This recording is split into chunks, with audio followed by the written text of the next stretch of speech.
네, 안녕하세요. 유이쌤입니다. 자, 오늘은 온도와 열 들어가 보도록 하겠습니다. 자, 먼저 시작해 보도록 할게요. 자, 가장 먼저 온도란 무엇인가? 물체의 차고 따뜻한 정도를 숫자로 나타낸 것을 온도라고 하게 됩니다. 자, 과학에서 사용하는 온도는 두 가지가 있어요. 섭씨 온도 그리고 절대 온도가 있습니다.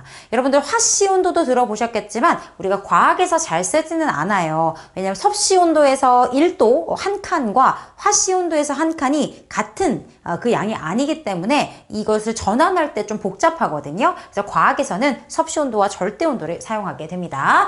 자, 섭씨 온도는 단위가 이제 도씨가 되겠죠. 그래서 물을 기준으로 만든 온도예요. 물이 어는 지점을 우리가 0도라고 하자. 물이 끓는 점을 100도라고 하자. 그리고 그 사이를 100칸으로 나눠서 나타내자라고 한 거예요. 어디 가가지고 너무 신기하게 어떻게 딱 0에서 물이 얼고 100에서 끓을 수 있을까? 이러면 안 돼. 어는 점을 빵이라고 하고 끓는 점을 100이라고 우리가 정한 거예요. 그래서 물을 기준으로 해서 온도를 이제 나타낸 거고요. 자, 두 번째는 절대 온도인데 절대 온도는 이 입자 운동의 활발한 정도를 가지고 온도를 표현하는 거예요. 왜냐? 입자들은 열 에너지에 따라 내가 열 에너지를 얼마나 가지고 있느냐에 따라 이 입자 운동의 활발한 정도가 달라지기 때문이에요. 즉 온도가 높아질수록 열 에너지가 많기 때문에 입자 운동이 활발해진다는 거죠. 그래서 이렇게 입자 운동의 활발한 정도로 표현한 것이고요. 단위는 대문자 K를 쓰시면 되고 읽을 때는 켈빈 이렇게 읽어주시면 되겠습니다. 자, 이 둘의 관계를 보시면 이 절대 온도가 어떻게 섭씨 온도에다가 273을 더해주면 이제 절대 온도로 변환이 됩니다. 그래서 숫자 273 언제 보셨냐면 보일 법칙, 샤를 법칙 할 때 한번 보셨을걸요. 이 숫자도 기억해 주시고 절대 강자 이러면 좀 되게 이제 대단하고 큰 거잖아요. 그래서 이걸 더해주면 절대 온도가 된다. 이렇게 해서 상관관계도 알아주시면 되겠고요. 자, 이 절대랑 섭씨는 273만 딱 더해주면 되는 거기 때문에 섭씨 온도에서 1도씨와 절대 온도에서 1켈빈이 같습니다. 얘 한 칸과 얘 한 칸이 딱 똑같아요. 그래서 우리가 과학에서 많이 쓰게 된다라는 겁니다. 자, 이제 입자 운동과 연결이 된다라고 했어요. 자, 모든 물질은 입자로 이루어져 있는데 이 입자가 정지해 있지 않아요. 정지해 있는 입자는 없어. 끊임없이 운동을 하게 됩니다. 그런데 온도가 높으면 열 에너지가 그만큼 많아서 운동이 활발해진다. 이렇게 정리해 보실 수가 있겠습니다. 자, 다음 장 넘어가 보도록 할게요. 자, 그 다음 장은 이제 온도에 따른 입자 운동 예시가 나왔는데요. 설탕, 차가운 물과 뜨거운 물 중에 뜨거운 물에 더 잘 녹겠죠? 자, 녹는다는 것은 뭐예요? 설탕이 용해된다는 것은 설탕 입자와 물 입자가 골고루 섞이는 거예요. 그러니까 입자 운동이 활발할수록 더 빠르게 용해가 되겠죠. 그래서 뜨거운 물은 입자 운동이 더 활발해서 설탕과 더 빠르게 섞이게 되는 겁니다. 자, 뜨거운 물에 넣은 잉크가 빨리 퍼진다. 뭐예요? 확산입니다. 여러분, 확산도 입자 운동에 의한 거죠. 그래서 뜨거울 때 입자 운동이 활발하니까 확산이 더 빠르게 나타나는 겁니다. 여러분, 냄새도 뭐죠? 냄새 퍼져나가는 것도 확산입니다. 그러니까 입자 운동에 의한 것이다. 더운 날에 온도가 높기 때문에 입자 운동 활발하니까 확산이 더 빠르게 되는 거죠. 그래서 화장실 같은데 공중 화장실 냄새 나는 것도요. 겨울보다 이제 여름에 더 냄새가 많이 나잖아요. 온도가 높기 때문에 확산이 더 잘 됐다. 입자 운동이 활발하기 때문이다. 기억해 주시면 되겠습니다. 맛있는 김치전이 여기 나왔네요. 음식 냄새 하다 보니까 쌤 배고파서 김치전을 넣었나 봅니다. 자, 열평형 이제 가보도록 하겠습니다. 자, 열이라는 건 무엇이냐? 에너지다 라고 생각하시면 돼요. 온도가 높은 물체가 있고요. 온도가 낮은 물체가 있을 때 이 높은 물체에서 낮은 물체로 에너지가 이동을 하게 되는데 그게 바로 열 에너지다라는 거죠. 자, 그래서 빨간색, 파란색 이제 뜨거운 물과 차가운 물을 쌤이 표현을 했어요. 수조에다가 넣어가지고 만났습니다. 자, 그럼 뜨거운 물을 이루는 입자들은요. 입자 운동이 활발하겠죠? 굉장히 활발할 겁니다. 차가운 물은 입자들이 운동이 그냥 둔해요. 그쵸? 이렇겠죠? 자, 근데 둘이 만났어. 그럼 이제 여기서 어떻게 돼요? 열 에너지가 고온에서 저온으로 열 에너지가 이동하게 됩니다. 언제까지 이동하게 될까요? 둘의 온도가 같아질 때까지 열이 이동을 하게 됩니다. 자, 그래서 고온에서 저온으로 열이 이동을 하는데 어떻게 될 때까지? 같아질 때까지 이동을 하게 되고요. 그 같아진 상태를 우리가 뭐라고 한다? 열평형 상태다라고 하게 됩니다. 자, 그러면 이 두 물질의 온도 변화를 나타내 보면요. 고온이었던 물체는 어떻게 돼요? 온도가 쭉 떨어지게 돼요. 맞습니까? 그리고 차가웠던 물질은 열 에너지를 얻었기 때문에 온도가 0에서 시작하면 안 되겠죠. 아무리 차갑다고 해도 이 정도에서 이렇게 온도가 올라가게 돼요. 그래서 온도가 같아진 상태로 열평형 상태로 유지가 됩니다. 이해되셨죠? 자, 그럼 얘네들이 이제 온도가 똑같아졌기 때문에 입자 운동이 어때요? 고온이었던 애는 둔해지고 저온이었던 애는 조금 더 활발해져서 이제 같은 정도의 입자 운동을 보여주게 될 겁니다. 그래서 온도가 높았던 애는요, 열을 잃었어요. 그쵸? 열을 잃어서 온도가 낮아지면서 입자 운동은 둔해졌습니다. 반면 저온이었던 애는 열을 얻었잖아요. 열을 얻었기 때문에 온도가 높아지면서 입자 운동이 활발해졌다. 이렇게 적어 보실 수가 있겠습니다. 자, 다음 장 가보도록 할게요. 자, 두 물체 사이에 이제 열이 이동을 했다 이거야. 근데 이때 중요한 거, 고온이 잃어버린 그 열량이 바로 저온이 얻은 열량과 어떻게 써요? 똑같다라는 거예요. 사실은 이게 100% 바로 이렇게 전부 100% 운반되는 일은 사실 어렵습니다. 왜냐하면 열은 퍼져나가거든요. 그러니까 고온의 물체에서 저온의 물체로 100% 가는 건 현실 세계에서는 불가능해요. 왜냐면 여기서 이제 이동할 때 퍼져 나가거든. 이렇게 퍼져 나가거든, 사실은. 하지만 이론적으로 보자 이겁니다. 퍼져 나가는 열의 손실이 없다라고 가정을 했을 때 이 물체가 잃어버린 열의 양과 저온이 얻은 열의 양은 같다라고 볼 수가 있겠죠. 자, 이걸 가지고 우리가 비열 단원으로 넘어가면 조금 더 계산 문제로 연결해 볼 수가 있습니다. 그래서 일단은 여기 개념만 기억하시면 되겠습니다. 자, 그래서 이제 열평형을 가지고 우리 생활에 어떻게 이용하는가? 온도계, 우리 이제 온도계로 물체에 갖다 대면은 물체랑 온도계랑 온도가 같아져서 열을 측정할 수가 있는 거고요. 그 다음에 냉장고 속에 음식을 넣어둔다? 그러면 또 이제 고온에서 저온으로 열이 퍼져 나가면서 차갑게 되는 거고, 계곡물에 수박 그러면 또 이렇게 열이 이동을 해서 어때요? 온도가 같아질 때까지 열이 이동해서 시원하게 수박을 먹을 수가 있다 보시면 되겠습니다. 자, 그럼 이제 다음 장으로 넘어가 보도록 할게요. 가겠습니다. 넘겨주세요. 자, 그럼 이제 열이 이동한다라는 것까지 공부를 했으니까 열이 이동하는 방법 3가지를 공부해 보도록 할게요. 바로 전도, 대류, 복사입니다. 자, 첫 번째로는 전도예요. 전도. 자, 전도인데 고체에서, 자, 고체들은 어떻습니까? 입자와 입자 사이 거리가 가까워요. 그죠? 그때 가능한 거야. 왜냐면 얘는 충돌을 해야 돼요. 충돌을. 그러니까 얘가 입자 운동이 있잖아. 여기가 만약에 뜨거워. 여기다가 이제 열을 가했어. 그럼 입자 운동이 활발해지잖아요. 그럼 입자 운동이 막 활발해가지고 이 옆 친구한테 충돌을 하면서 열을 전달하는 거야.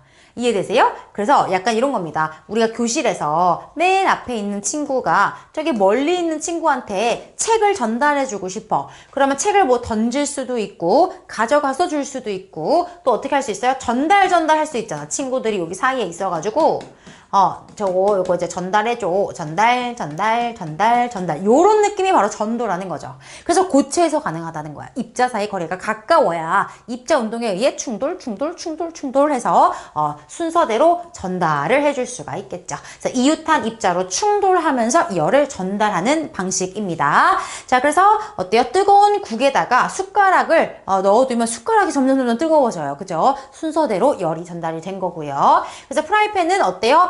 열이 잘 전달돼야 되니까 전도가 잘 되는 금속으로 만들어줘야 되고요. 손잡이는 열이 잘 전도가 되면 내 손 화상 입을 거 아니에요. 그래서 물질마다 전도되는 정도가 달라요. 금속은 전도가 잘 되고 손잡이는 뭐 플라스틱이나 고무 같은 전도가 잘 안 되는 물질로 만들어야 안전하게 사용할 수가 있겠죠.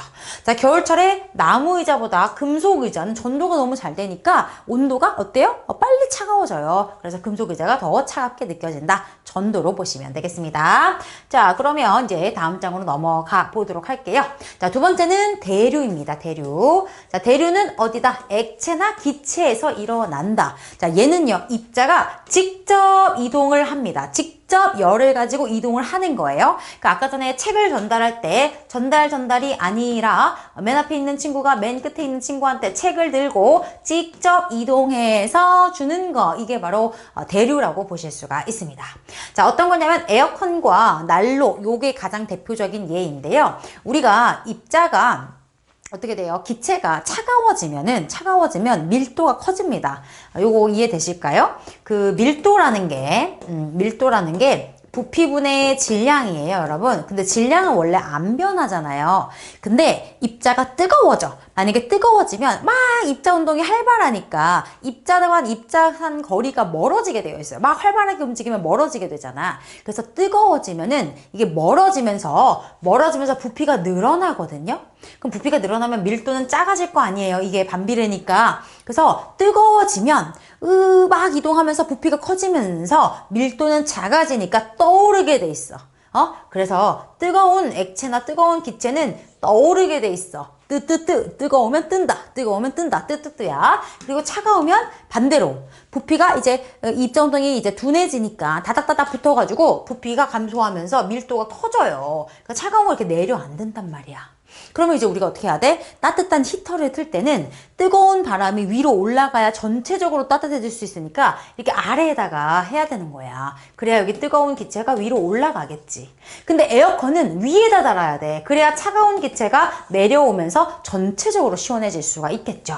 그래서 에어컨은 위에다가, 난로는 아래에다가 설치를 해야 된다라는 거죠. 그리고 주전자 물을 끓일 때 어때요? 이렇게 주전자 어떻게 끓여야 돼?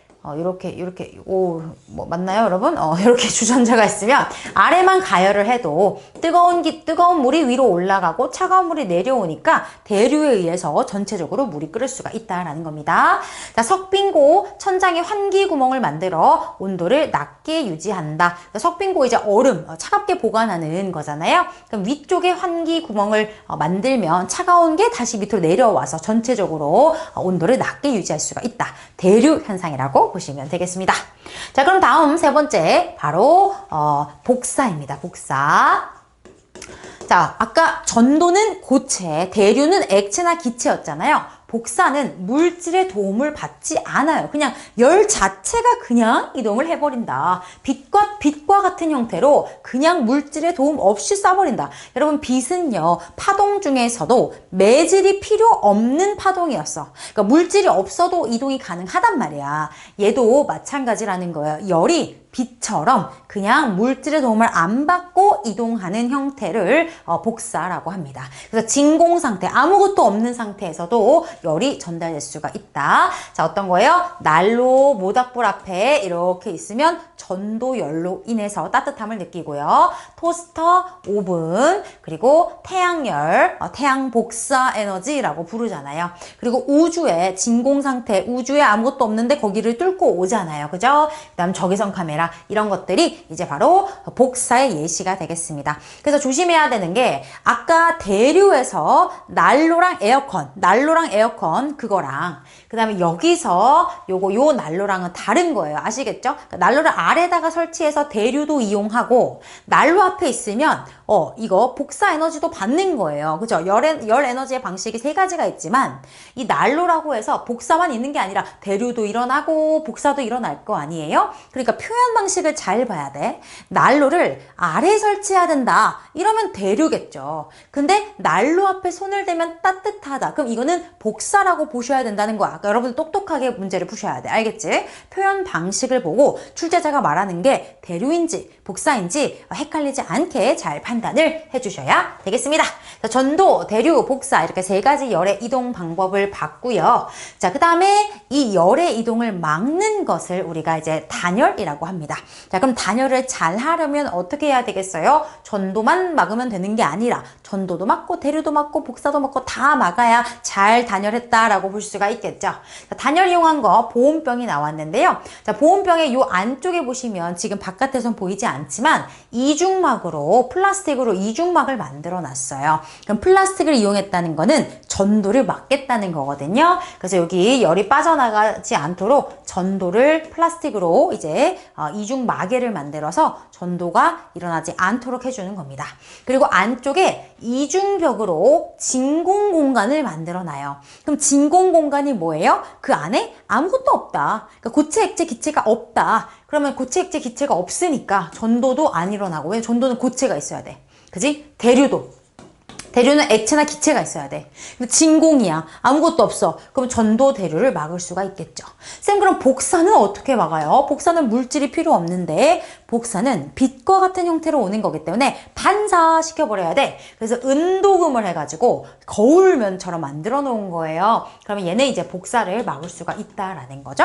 이렇게 단열을 할 수가 있고요.